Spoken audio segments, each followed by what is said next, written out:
Olá, a partir de hoje você tem acesso a todas as entrevistas dos candidatos à Prefeitura de Maringá. A produção do portal Hoje Mais Maringá convidou todos os 13 candidatos.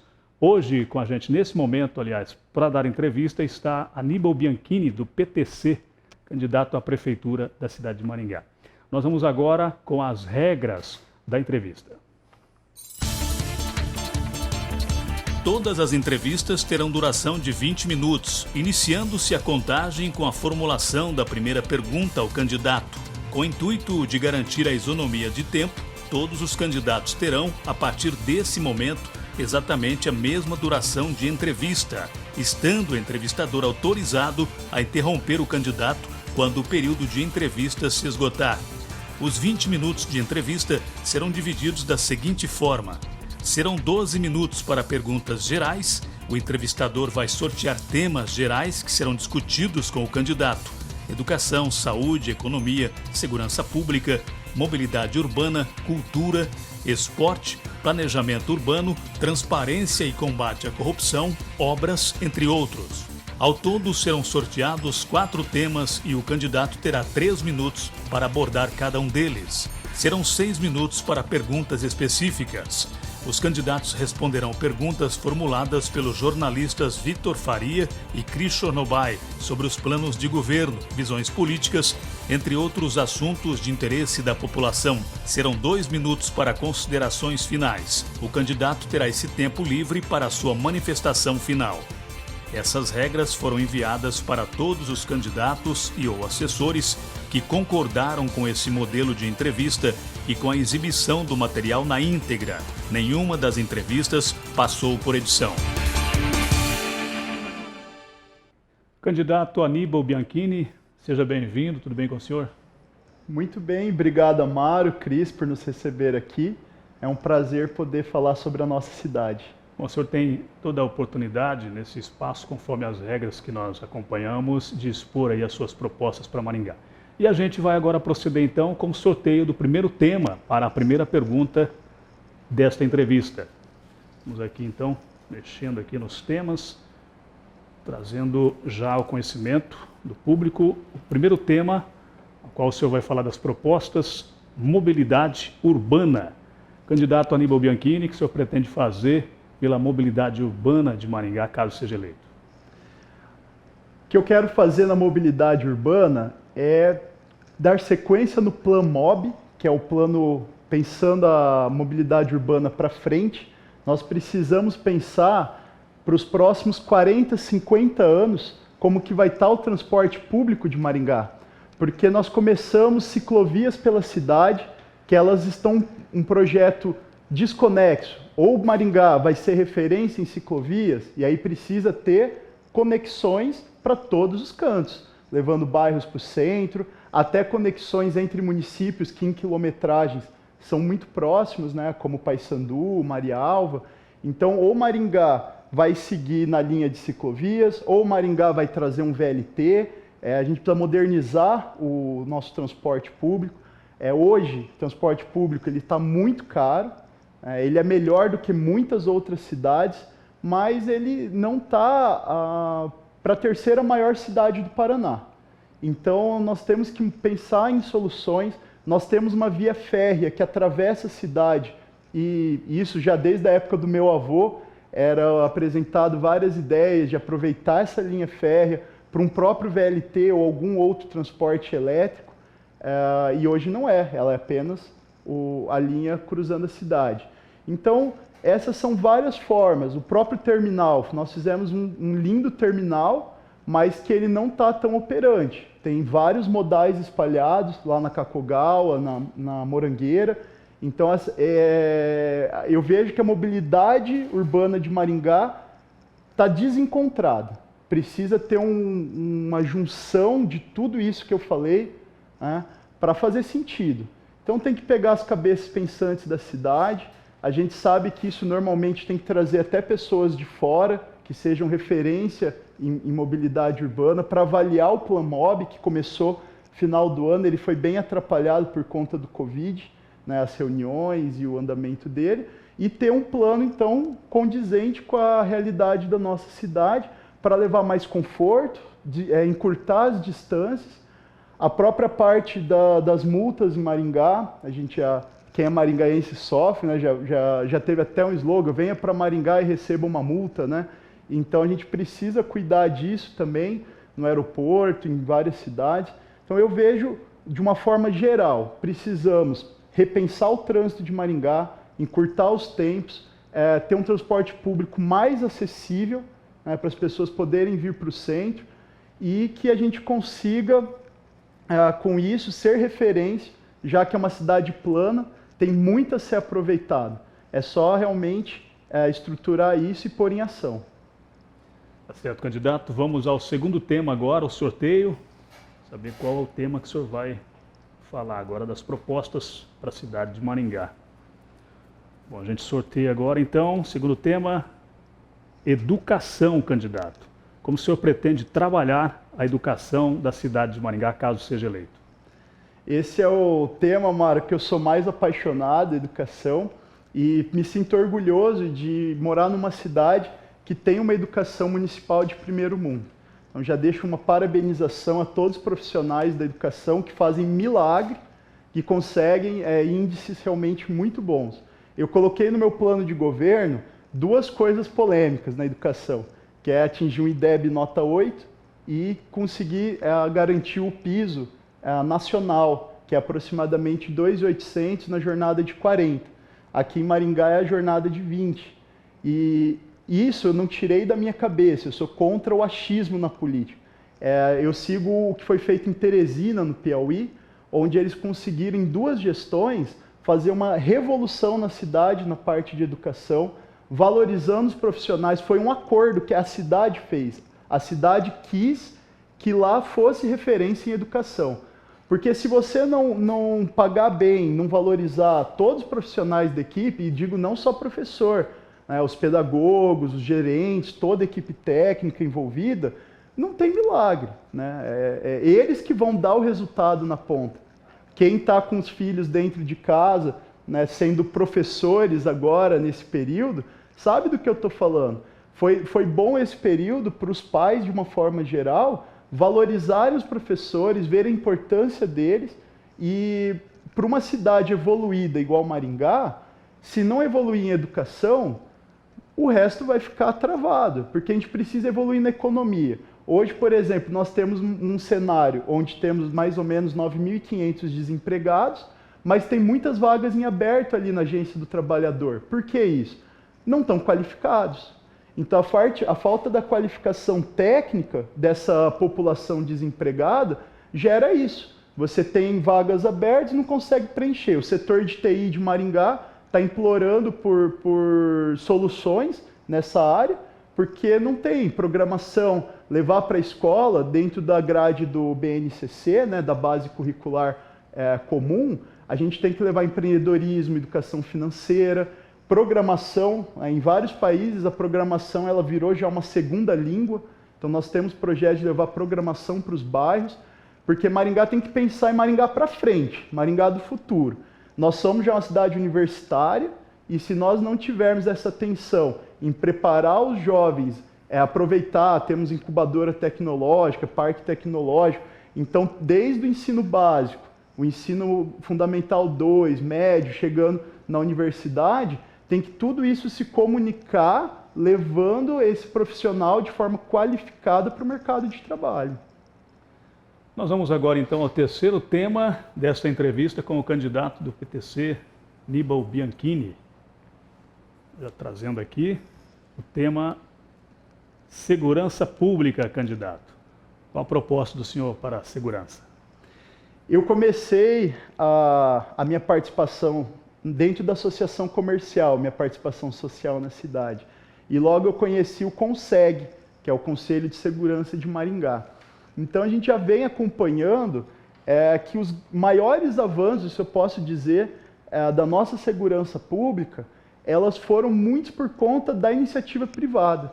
O apoio que a sociedade, as empresas aqui dão para os batalhões, para a guarda, porque a segurança pública é uma função primordialmente do Estado, né? Constitucionalmente, inclusive.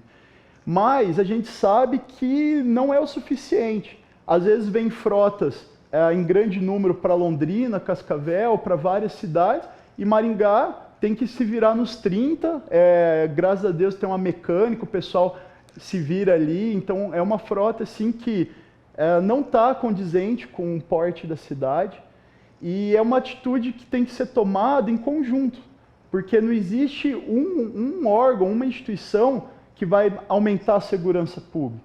Ela é uma decisão colegiada, porque a segurança pública só funciona se toda a comunidade quer. Ela é uma luta muito maior do que o que um prefeito vai propor. Como gestor, como município, nós temos que conectar essas pessoas, né, saber que a responsabilidade é de todos. Hoje tem projetos na área de tecnologia, de compartilhamento de câmeras, de imagens, próprio investimento em drones, reconhecimento facial. Tem muita tecnologia para ser implementada, mas a questão do fator humano é o principal, sabe? É aquela coisa de você ter mecanismos rápidos para comunicar, no caso da mulher mesmo, um botão de pânico para ela poder acionar rapidamente. Hoje tem formas de você mapear, mapa do medo. Você consegue mapear pela cidade aquelas casas onde tem uma maior concentração, uma maior probabilidade de ter uma situação de violência, e aí você já tem um plano de ação rápido para atender aquela comunidade, aquela casa. Então há muito a ser feito. Eu acho que equipamento, munição vencida, eu acho que ter o equipamento básico para os nossos agentes de segurança trabalhar, né, a guarda municipal mesmo, ela pode atuar muito, protegendo inclusive aqueles outros servidores, como da assistência social, que tem que, às vezes, para bairros mais que tem uma concentração de violência maior, ou trabalhar com moradores de rua, com usuários de drogas, na chance de recuperar essas pessoas. Então, tem muita coisa que dá para fazer na própria educação, né, a controlar essa parte da evasão escolar. Enfim, a segurança pública tem muito para avançar. E agora a gente vai ao último tema dessa primeira parte, sorteio aqui de mais um tema para o candidato escorrer aqui, falar sobre as suas propostas para o setor. A gente sorteia agora então, tema transparência, candidato. O senhor pretende trabalhar de que forma aí nesse setor, dentro da prefeitura? Dentro de transparência, eu tenho estudado muito sobre compliance, e o compliance ele tem que ser, hoje tem algumas palavrinhas mágicas na política, né? Resposta pronta para todas as perguntas. O compliance ele tem que ser feito com muito cuidado para não tornar o processo mais burocrático ainda, porque eles são realmente engessamentos que nós fazemos para garantir lisura, né? Para garantir a transparência nas compras, em todos os procedimentos públicos, mas ele tem que ser feito realmente por especialistas. E seguir a lei de responsabilidade fiscal, garantir o lançamento, né, no Diário Oficial, a transparência nas licitações, trazer para perto o observatório social, que é uma coisa que sempre prometem em campanha, mas a gente vê que quando começa as gestões, o observatório é esquecido, e ele faz, a Maringá tem o orgulho de falar, nós temos o primeiro observatório social do Brasil. Então, nós temos que ser referência, apoiar esses profissionais, porque eles sim têm o conhecimento técnico de fiscalização. A gente não tem, eu tenho até um projeto que eu ensino sobre cidadania fiscal para jovens. Isso é um tema que falta muito. Às vezes as pessoas, eu imagino assim, somos hoje em 437 mil habitantes. Imagina que cada um tirasse 10 minutos por semana para fazer uma fiscalização, entrar ali no portal da transparência, pelo site da prefeitura, olhar o plano plurianual, ver se a arrecadação está batendo com o previsto. Então, há muita coisa a se avançar em transparência. A gente precisa envolver a comunidade, eu acho que envolver através, não só, o CODEM ele é um ótimo exemplo de gestão participativa, pensando na área de desenvolvimento econômico.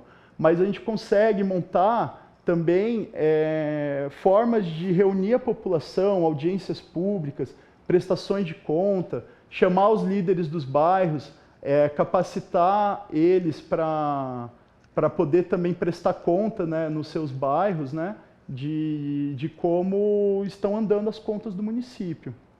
Essas são algumas áreas aí na parte de transparência. O senhor tem mais um tempinho, ainda mais uns 30 segundos nessa resposta. Tranquilo. A parte de transparência eu acho que é mais um compromisso do gestor, é um modus operandi, é você trabalhar, eu gosto do que o Mário Sérgio Cortella fala, né?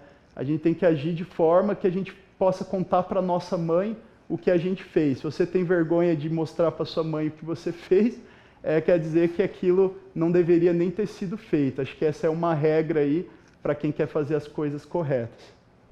Candidato Aníbal Bianchini, agora nós vamos para a segunda parte desta entrevista. Nós temos a participação dos nossos jornalistas aqui do portal Hoje Mais Maringá. A primeira participação é da jornalista Cris Chornobay. Ela formulou uma pergunta que nós vamos acompanhar agora e o senhor tem 3 minutos para responder.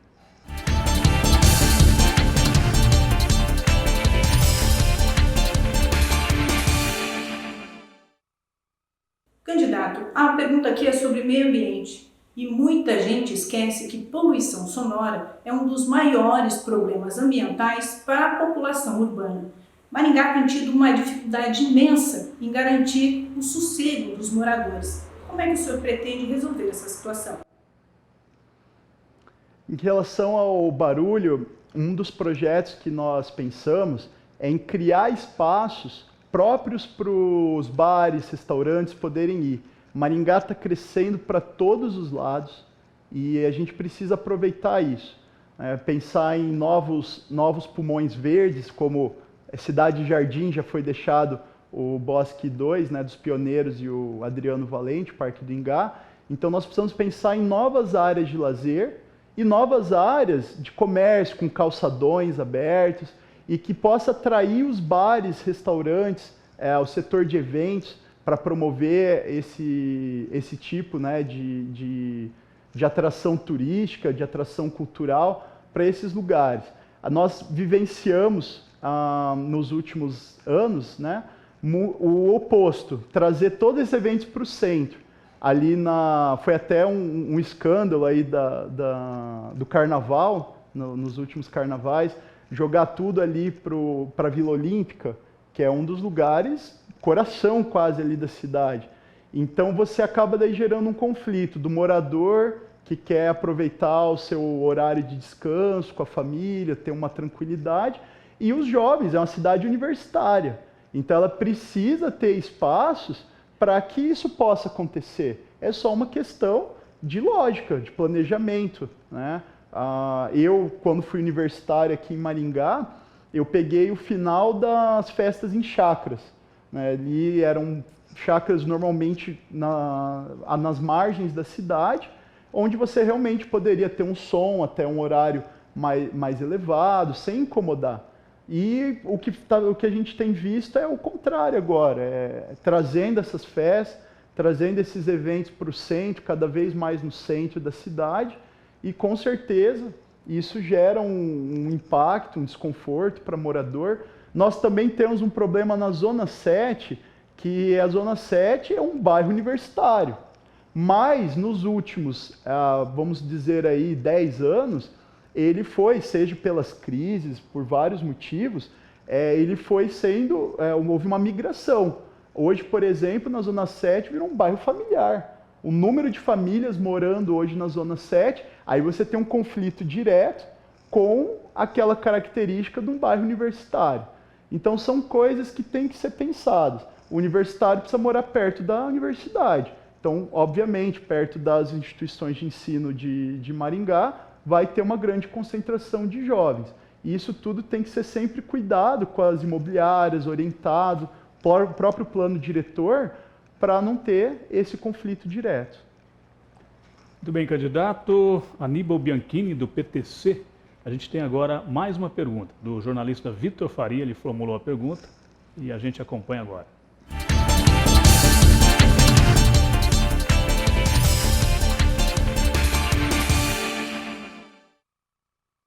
Candidato, Maringá tem diversos programas de ações sociais e de políticas públicas. Em 2020, por exemplo, o que menos recebeu recursos foi mulheres e políticas públicas.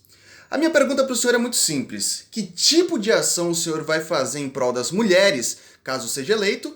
E mais do que isso, consegue se comprometer nesse momento a garantir pelo menos 50% das vagas de primeiro escalão do governo do senhor para as mulheres?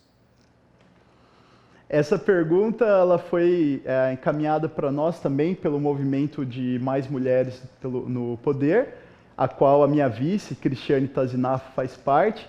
Eu sou um apoiador de ter mais mulheres no poder, porque eu vivenciei a dificuldade que sequer conseguir aquela cota de gênero dos 30% para formar uma chapa de vereadores. Isso é algo assim muito triste da nossa política, ter que implorar para a mulher sair candidata, buscar a mulher atrás de candidato. E o que eu analiso é o seguinte situação: nós temos sim que estimular, incentivar mulheres a vir para a política, para o poder, ocupar mais cargos. Já é fato que as mulheres elas têm qualidades que nenhum outro homem vai ter dentro das empresas, na parte até organizacional, e existe historicamente realmente uma descompensação, né? E você vê hoje os salários de alto escalão, eles normalmente vão para os homens, né? E as mulheres acabam ficando prejudicadas. Eu sou contra iniciativas referentes a cotas, né? Eu vejo que a gente tem que resolver o problema na raiz dele, dar oportunidades para as pessoas crescerem, se desenvolverem, e a meritocracia. Então você, num cenário que estamos aí com uma crise gerada pelo Covid, você garantir 50% dos cargos para mulheres, eu não vejo que é isso que vai resolver. Eu acho interessante, né, eu acredito na educação, que a gente consiga desde o ensino básico, que é onde a prefeitura atua, trabalhar com empreendedorismo, mostrar para essa nova geração que está vindo todas as oportunidades que elas têm, desenvolver ao máximo, potencializar ao máximo. Pode sim, aí nesse caso eu acho interessante ter incentivos, né, juros, né, já tem como o Banco da Mulher, com situações que a gente possa promover aquelas que querem empreender, ter situações facilitadas para entrar no mercado, para se destacar. E eu pretendo trabalhar mais nessa área, não com cotas, mas com estratégias, com incentivos, principalmente em bairros e aquelas em vulnerabilidade social, aquelas que estão presas a um marido por uma questão financeira. Aí sim é onde o Estado pode intervir para dar uma oportunidade dela atingir a sua independência financeira, não ter que ficar atrelada a uma pessoa apenas por questões materiais. Então essa que é uma sensibilidade que eu tenho eu acho muito polêmico esse tópico, e a gente precisa atacar onde a dor é real. Muito bem, candidato, nós vamos agora ao nosso final, né, a livre manifestação, a nossa consideração final da entrevista. O senhor fica à vontade. Então eu quero agradecer aqui o portal Hoje Mais, ao Amaro, a Cris, o Vitor, por nos receber, a você maringaense que está aqui nos assistindo. Eu sou Aníbal Bianchini, tenho 29 anos, sou empresário aqui da cidade, minha família é pioneira, eu estou sem coligações, eu estou fazendo a política como eu acredito, para a gente chegar lá sem comprometimentos, não negociamos cargos. Eu estudei para ser prefeito na maior escola de lideranças políticas do Brasil, eu participei da jornada para futuros prefeitos, que foi realizada por muitos gestores públicos do Brasil e a Universidade de Colômbia, para apresentar um plano de governo. Nós somos os que apresentamos o maior número de ideias para melhorar Maringá. Então eu te convido a acompanhar minhas redes sociais, minhas páginas nas redes sociais, o meu site, analisar o plano de governo e juntar a nós nessa fase de renovação e mudança que Maringá precisa. É 36. Obrigado, candidato, por ter comparecido. E se você quiser acompanhar as propostas dos demais candidatos, dos outros 12 candidatos à Prefeitura de Maringá, você pode clicar no link que está aqui nesta publicação. Muito obrigado e até a próxima.